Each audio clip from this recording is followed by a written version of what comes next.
Hello everyone.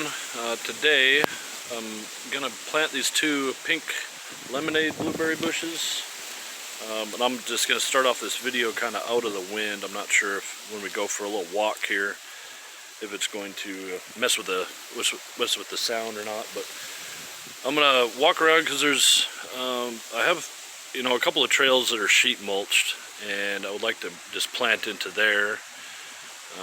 Here at the end of the fall here, I think it's November 16th, and I already have two different species of blueberry already planted within 20 feet of each other. So I'm going to do that, but there's other plants because I have some currants and some other couple other hascap bushes and other things that I'm going to plant. But I'm going to just walk through and I'll show you a couple areas where I'm trying to narrow down where I'm going to plant these blueberry bushes.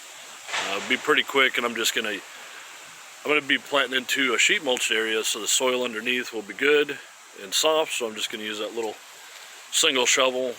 But the hardest part really is just picking out which place to put them. So I'll turn this around and I'll show you what I'm talking about. Okay, so first off, this area, and I'm going to gesture with my scoop here. This area to the right, all this had cucumbers and a bunch of different annuals, and then this right here is a pathway, and I'm trying to keep going. And along the side here, I have currants straight ahead. There's a blueberry that didn't live. And then you don't see the leaves, but there's another blueberry right here right by this flag that lived. And you can still kind of see the stem, that red right there. And then there's one more right there where that other flag is, and I'll show you the leaves. Everything's dropping their leaves, so it's getting a little bit more difficult. So and then I have strawberries, one and then two. And then further down I have some hascaps. There's another blueberry right at the end there. So I'm trying to think if I should, it's really hard. One of the problems I'm having is I don't remember exactly where I planted everything, but I think there's another hascap right here, and that's right where a comfrey is. That's going to get a lot bigger next year. And then down this little trail, I have another hascap right here. That's a blueberry that didn't make it. There's another blueberry that did make it. Another hascap. And then another blueberry that made it at the end here. So I'm trying to think of, well, how big are the blueberries going to get? And pretty big. I mean, it should pretty much knock off or block most of this pathway. But I can kind of narrow down where I can't plant. So this has a bush every 2 feet, maybe 2.5 feet, and then it has three comfrey plants. So this whole thing, I would expect next year is going to be pretty much full up, and I'm going to be walking more over to the right here. And another area where I can eliminate planting is I don't want to plant any more around here, because I'm going to be ripping these sunchokes up, and that's going to be disturbing all the soil, and it's kind of risky even for the bushes that are there. So I don't want to add anything in there that's going to make it any more difficult. So really the only place in this area so I can get the blueberry bushes as close as possible to each other is right here. So right behind the sign there's a wild cherry or black cherry bush. There's a maple tree here. And if I want the trail to go this way, like straight through here, I'm really going to have to plant. I know earlier I said it was going to be a sheet mulched area, but I think the best place would be to plant it right here, right at the very tip on the edge of that grass, and then put another one right here. I think that might be the way to do it. You know what? I'm going to plant one right here, And I'll plant one on the other side right there, that original spot I talked about. Then I'm going to plant one over here. That'll kind of show you too the difference in the soil. This isn't very heavily sheet mulch, but it'll show you the soil, I don't know, the content or the quality of the soil difference between that and a place that's been regularly mowed. So I'll grab my bushes, and I'll show you the sheet mulch area first, and then the mowed area.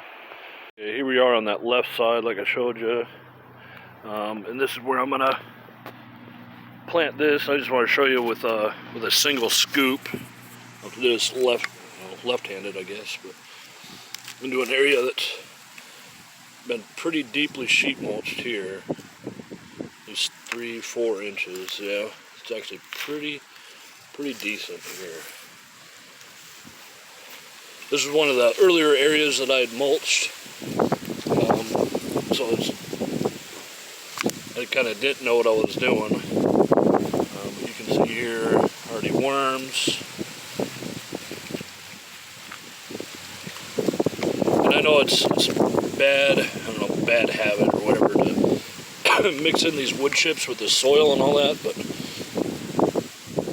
I'm not especially worried about it. It's a lot easier in now that I'm better at sheet mulching. I usually do it thicker, and I'm going to plant into them easier. This stuff has been here for almost 2 years now, so a lot of this stuff is really becoming one. There's breaking down pretty quick, but this is just about, you can see by my hand, just about as deep as I'm going to go. I'll just rip this open, use as much of the soil as I can, so when I pull it out, I'll pull it out over this hole here, and a bunch of that soil will go in, and then I'll just put the sheet mulch back over it. But I just wanted to show you this other spot where I'm going to plant. So right behind this sign, there's a bush. A cherry bush is going to get pretty big. A couple of maple trees, and then another 200 maple trees. But I just want to show you the soil difference between that, where it was sheet mulched, in a place that has this creeping Charlie, whatever. So of course you got to get through all the roots and all that's there. Yeah, that's kind of pretty hard, huh? So I have to get through all that. There's some sort of, I don't know if you can tell on the camera, the soil is pretty good. We're in fall. There's a worm in here. I mean, it was pretty easy to pull up. And I'm not sure in other areas where I've done, if I were to dig into there, I'll show you. I'll show you just real quick, because I think this is a pretty, sorry I'm swinging the camera everywhere, but it's a pretty important observation. So it snowed just a couple of days ago, and it's rained, so all this soil should be pretty good, but a lot of this has been sowed over with clover and all sorts of stuff. Oh, yep, so this one does have some life in it. It's not nearly as wet, which is actually pretty pleasing. I wonder if that's, I just wanted to say, here, let me turn this camera around.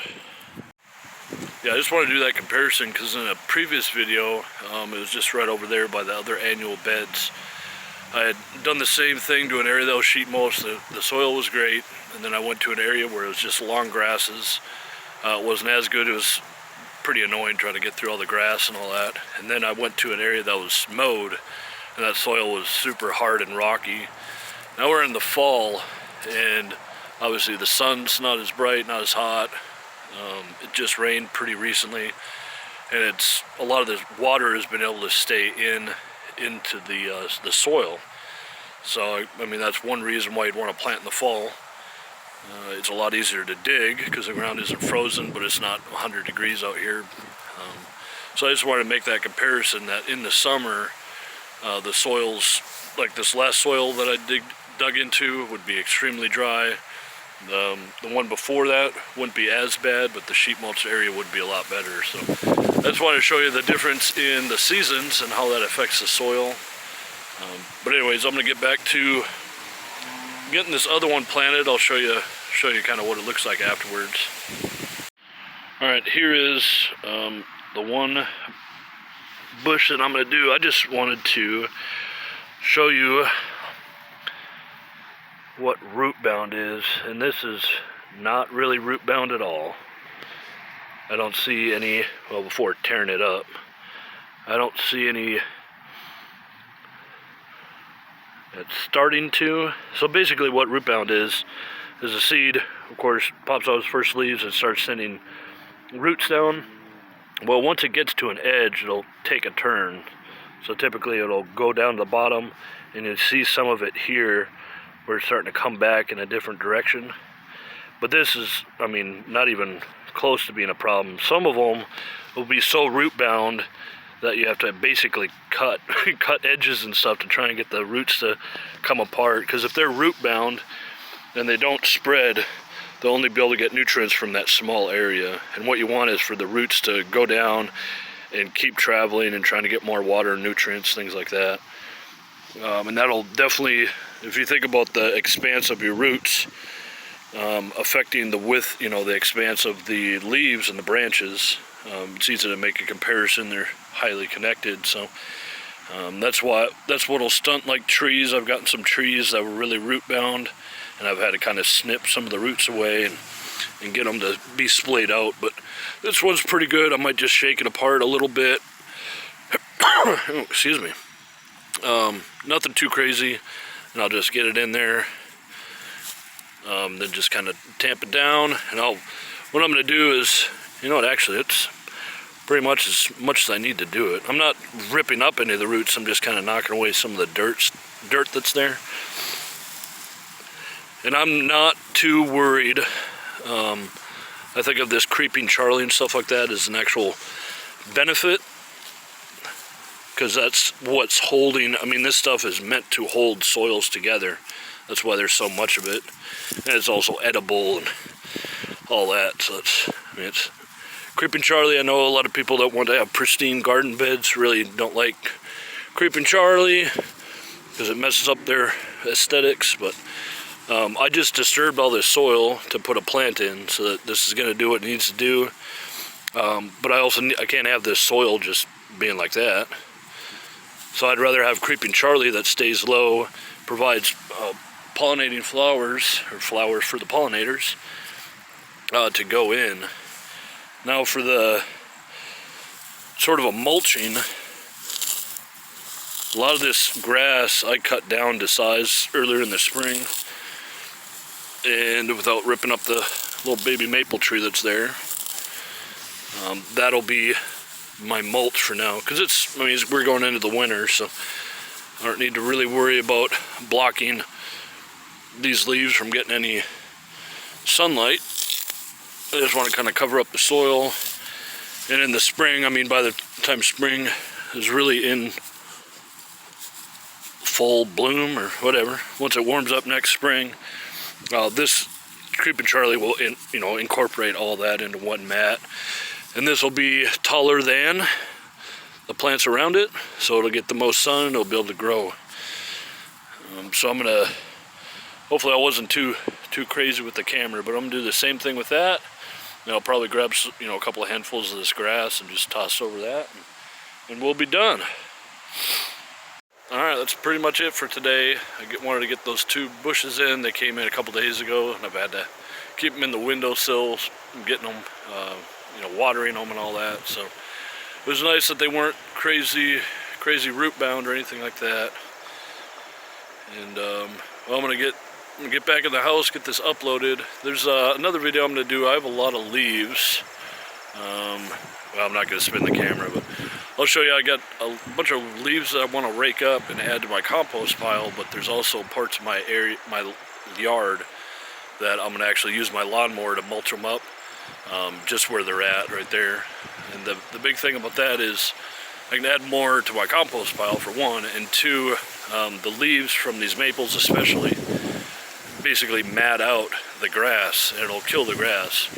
And we don't want that. We want it to go back into the soil, but we don't want to kill the grass. So thanks for watching, and I'll see you next time.